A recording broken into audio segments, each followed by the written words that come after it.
నమస్తే ఫ్రెండ్స్, నేను మీ Errabelli Rajinikanth, political analyst. Janapaksham talk షోకి స్వాగతం, సుస్వాగతం. తెలంగాణ రాష్ట్రంలో జరుగుతున్నటువంటి పంచాయతీ ఎన్నికల్లో ఓటరు ఎవరికి ఓటేస్తున్నాడు? ఓటుకి 500 రూపాయలు ఇచ్చినటువంటి లీడర్కి ఓటేస్తున్నాడా, లేదంటే గ్రామాన్ని అభివృద్ధి చేయాలనేటువంటి ఒక విజన్ ఉన్నటువంటి నాయకుడికి ఓటేస్తున్నాడా? ఓటుకి 500 రూపాయలు ఇచ్చినటువంటి నాయకుడికి ఓటేస్తున్నాడా, లేదంటే 24 గంటలు గ్రామంలోనే అందుబాటులో ఉండి ప్రజాసేవ కోసం అంకితమైనటువంటి లీడర్కి ఓటేస్తున్నాడా? ఓటుకి 500 రూపాయలు తీసుకొని ఓటేస్తున్నాడా, లేదంటే గ్రామంలో సమాజ సేవ చేసేటువంటి నాయకుడికి ఓటేస్తున్నాడా? ఓటుకి 500 రూపాయలు తీసుకొని ఓటేస్తున్నాడా, లేదంటే నిజాయితీతో నిబద్ధతతో ఎటువంటి లంచాలు తీసుకోకుండా పని చేయాలనేటువంటి నికార్స్ అయినటువంటి నాయకుడికి ఓటేస్తున్నాడు? ఈ వివరాలన్నీ మీకు తెలియాలి అని అంటే ఓటేసే ప్రతి ఒక్క ఓటరు ఈ వీడియోని చివరి వరకు చూడాలి. చూస్తే మీ ఓటు వేసే విధానం మారుతుంది. అంతేకాకుండా మీరు ఈ సమాజానికి ఎంతో న్యాయం చేసిన వాళ్ళు అవుతారు. ప్రజలారా, ఒకసారి మనసు పెట్టి ఆలోచించండి. మీ గ్రామంలో ఎంతో మంది యువకులు ఎన్నో ఆశలు పెట్టుకొని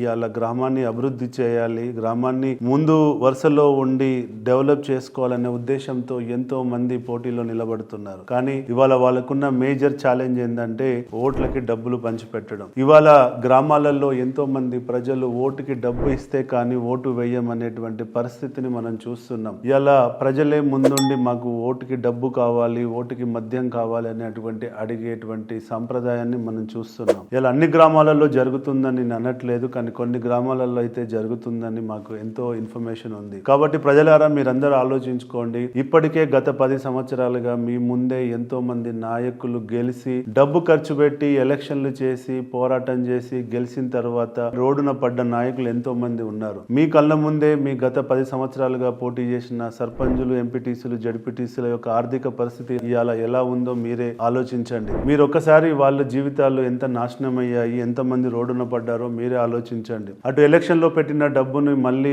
సంపాదించుకోలేక, అటు చేసిన కాంట్రాక్టు పనులకు బిల్లులు రాక ఎంతో మంది, ఎన్నో కుటుంబాలు రోడ్డున పడ్డాయన్నది వాస్తవం. అది మీకు తెలుసు. కాబట్టి ఈ రోజు మీ ఇంట్లో ఉన్న మీ కొడుకో మీ కూతురో ఇలా సర్పంచ్గా పోటీ చేయకపోవచ్చు. పక్కింట్లో ఉన్న కొడుకో కూతురో సర్పంచ్గా పోటీ చేయొచ్చు. కానీ రేపు వాళ్ళు కూడా ఎలక్షన్ లో డబ్బు విపరీతంగా ఖర్చు పెట్టి, ఓట్లకు డబ్బు ఖర్చు పెట్టి ఓట్లు కొనుక్కొని గెలిచి వాళ్ళ జీవితం కూడా నాశనం అవుతుంది. కాబట్టి ఇవాళ మన బిడ్డ అయినా, పక్కింట్లో ఉన్న బిడ్డ అయినా మన బిడ్డే, మన గ్రామానికి సంబంధించిన బిడ్డే, మన రాష్ట్రానికి సంబంధించిన బిడ్డే. కాబట్టి వాళ్ళు కనుక ఓట్లకు డబ్బు ఇవ్వాలని ఆలోచించినా మీరు ముందుండి వాళ్ళని ఓటుకు డబ్బు ఇవ్వకండి అని చెప్పండి. ఓట్లకు డబ్బు ఇస్తే మేము ఓటు వేయము అని చెప్పి తీర్మానాలు చేయండి. మీ గ్రామం అంతా మీటింగ్ పెట్టుకొని ఓటుకు డబ్బు తీసుకోము, ఎవరైనా పర్లేదు అభ్యర్థి, వాళ్ళ ప్రణాళిక ఏందో చెప్పి ఓటు అడగమనండి. మీకు నచ్చిన వాళ్ళకు ఓటు వేయండి. మీ ఇంటికి ఎవరైనా వచ్చి ఓటుకు డబ్బు ఇస్తానంటే నిరాకరించండి. ఎందుకంటే తీసుకునే డబ్బు ఆ ఒక్క రోజు మీకు ఉపయోగపడుతుంది కావచ్చు, మీరు తీసుకునే లిక్కరు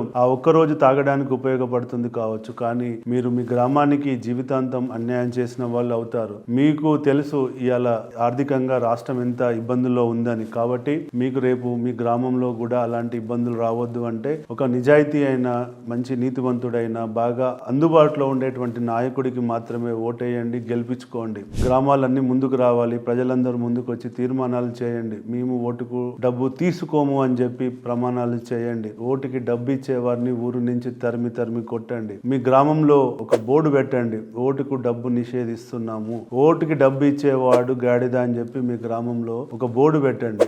ఇలాంటి చర్యలు కనుక మీరు గ్రామంలో మీరు తీసుకుంటే మీరు ఎంతో మీ గ్రామానికి ఆదర్శవంతంగా ఉంటారు. ఒక మంచి నాయకత్వం మీ ఊర్లో డెవలప్ అవుతుంది. ఆ నాయకత్వం తోటి మీరు 10 పనులు చేయించుకొని మీరు గ్రామాన్ని అభివృద్ధి చేసుకోండి. ఇలా ఓటుకి డబ్బు తీసుకొని ఓటేస్తే రేపు మీరు వాడు డెవలప్ చేయకపోతే ప్రశ్నించే స్థాయిలో మీరు ఉండరు. మీరు ఎప్పుడు ప్రశ్నించే స్థాయిలో ఉండాలి, వాళ్ళు పనిచేసే పరిస్థితుల్లో ఉండాలి. కాబట్టి మీరు ప్రశ్నించే తత్వాన్ని పొడగొట్టుకోవద్దంటే ఓటుకు డబ్బు తీసుకోవద్దని చెప్పి నేను విజ్ఞప్తి చేస్తున్నా. కాబట్టి ఈ వీడియోని మీరు అర్థం చేసుకోండి, 10 మందికి షేర్ చేయండి. కాబట్టి ఇది మీకు ఎంతో ఉపయోగపడుతుంది అని చెప్పి నేను ఆశిస్తున్నా. జై హింద్.